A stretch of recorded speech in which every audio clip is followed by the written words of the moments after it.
Friend, welcome back to Pooja cooking vlogs. ಎಲ್ಲರೂ ಹೇಗಿದ್ದೀರಾ? ಚೆನ್ನಾಗಿದ್ದೀರಾ ಅಂತ ಭಾವಿಸ್ತಾ ಇದ್ದೀನಿ. ನೋಡಿ, ಇವತ್ತು ಸೂಪರ್ ಆಗಿರೋ ತಲೆಕಾಲು ಸಾಂಬಾರು ತೆಂಗಿನಕಾಯಿ ಯೂಸ್ ಮಾಡಿದೆ ಯಾವ ರೀತಿ ಮಾಡೋದು ಅಂತ ತೋರಿಸ್ಕೊಡ್ತಾ ಇದ್ದೀನಿ. ನೋಡಿರಿ, ನಾನು ಅಲ್ಲೊಂದು ತಲೆ ತೊಗೊಂಡಿದ್ದೀನಿ, ಒಂದು 4 ಕಾಲು ತೊಗೊಂಡಿದ್ದೀನಿ, ನೀಟಾಗಿ ವಾಶ್ ಮಾಡಿ ಎತ್ತಿಕೊಂಡಿದ್ದೀನಿ. ನೋಡಿ, ಹೋಗೋಗ್ರ ನೋಡಿ,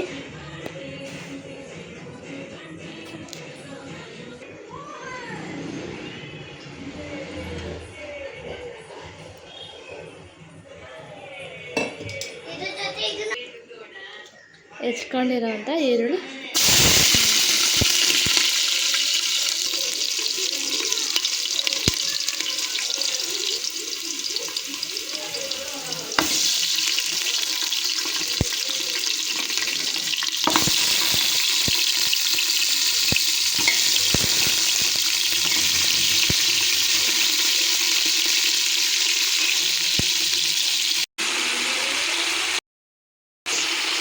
ಅರಿಶಿನ ಪುಡಿ, ಉಪ್ಪು ಹಾಕ್ಬಿಟ್ಟು ಚೆನ್ನಾಗಿ ಬೇಯಿಸ್ಕೊಬೇಕು. ನಾನ್ ವೆಜ್ ಅಡುಗೆಗಳು ಮಾಡಬೇಕು ಅಂದರೆ ಒಂಥರ ಕ್ಯೂರಿಯಾಸಿಟಿ. ಇವಾಗ ಕಲ್ಲುಪ್ಪನ್ನ ಆ್ಯಡ್ ಮಾಡ್ಕೊತಾ ಇದ್ದೀನಿ.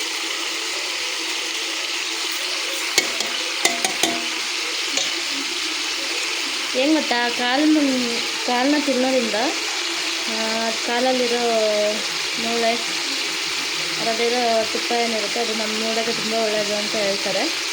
ಕುರಿ ಕಾಲನ್ನ ಅದಕ್ಕೆ ಸೂಪ್ ರೀತಿ ಮಾಡ್ಕೊಂಡು ಕುಡಿಯೋದ್ರಿಂದ ನಮಗೆ ಒಳ್ಳೆಯದು. ವಯಸ್ಸಾದವ್ರಿಗಂತೂ ಇನ್ನೂ ತುಂಬ ಒಳ್ಳೆಯದು. ಯಾರಿಗೆಲ್ಲ ಮಂಡಿ ನೋವು, ಕಾಲು ನೋವು ಇರುತ್ತೆ ಅವಾಗೆಲ್ಲ ತುಂಬ ಹೆಲ್ಪ್ ಆಗುತ್ತೆ ಅಂತ ಡಾಕ್ಟ್ರು ಕೂಡ ಸಜೆಷನ್ ಮಾಡ್ತಾರೆ.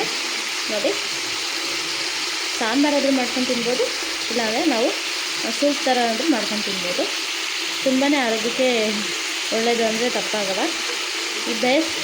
ಈ ಸಮ್ಮರ್ ಅಲ್ವಾ, ಬಿಸಿಲು ಜಾಸ್ತಿ ಇದೆ. ನೋಡಿ, ನಾವು ಚರ್ಬಿ ಇರೋಂಥ ಮಟನ್ ತಿನ್ನೋದ್ರ ಬದಲು ಈ ಥರ ಅಡುಗೆ ಮಾಡ್ಕೊಂಡು ತಿಂದರೆ ತುಂಬಾ ಒಳ್ಳೆಯದು.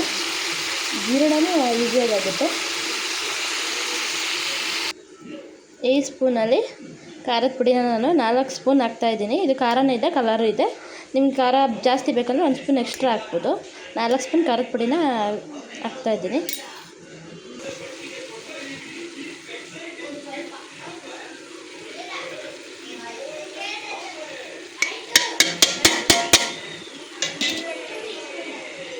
ಇದ್ರ ಜೊತೆಗೆ ನಾನು ಧನಿಯಾ ಪುಡಿನ ಆ್ಯಡ್ ಮಾಡ್ಕೊಂಬಿಡ್ತಾ ಇದ್ದೀನಿ.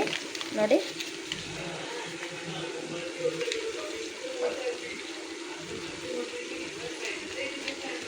ಚೆನ್ನಾಗಿ ಮಿಕ್ಸ್ ಮಾಡ್ಕೊಬೇಕು. ನೋಡಿ, 3 ಟೊಮೊಟೊನ ನಾನು ಪೇಸ್ಟ್ ಮಾಡಿ ಇಟ್ಕೊಂಡಿದ್ದೀನಿ. ಇವಾಗ ಇದಕ್ಕೆ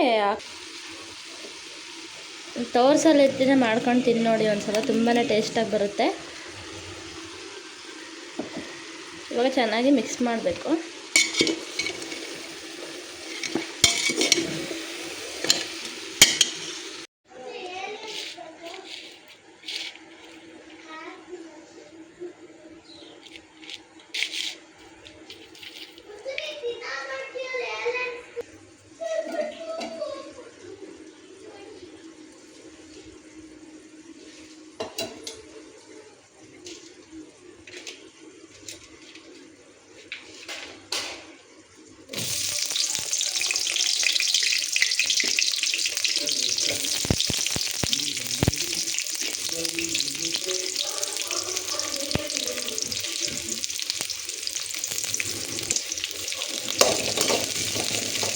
ಈರುಳ್ಳಿ ಚೆನ್ನಾಗಿ ಎಣ್ಣೆಲಿ ಫ್ರೈ ಆದರೆ ಸಾಂಬಾರು ತುಂಬಾ ಟೇಸ್ಟಾಗಿರುತ್ತೆ. ತಲೆ ಸಾಂಬಾರಿಗೆಲ್ಲ ಈರುಳ್ಳಿ, ಶುಂಠಿ, ಬೆಳ್ಳುಳ್ಳಿನ ಚೆನ್ನಾಗಿ ಫ್ರೈ ಮಾಡ್ಕೊಬೇಕು. ಸಾಂಬಾರು ಅವಾಗ ತುಂಬಾ ಟೇಸ್ಟಾಗಿ ಬರುತ್ತೆ.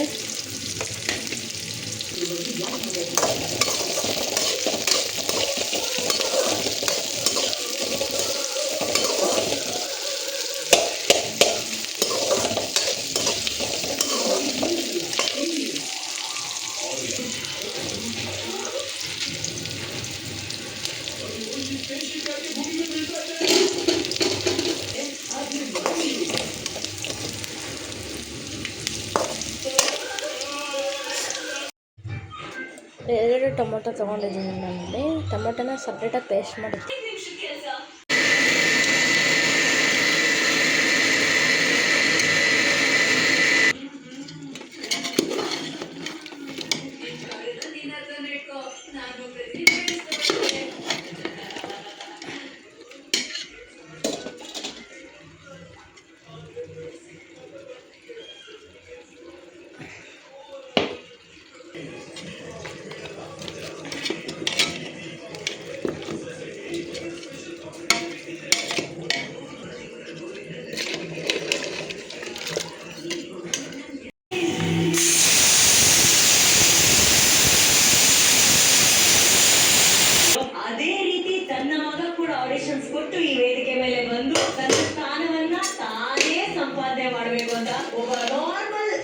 ಕಂಟೆಸ್ಟೆಂಟ್ನ ಎಲ್ಲರೂ ತಂದೆ ತಾಯಿ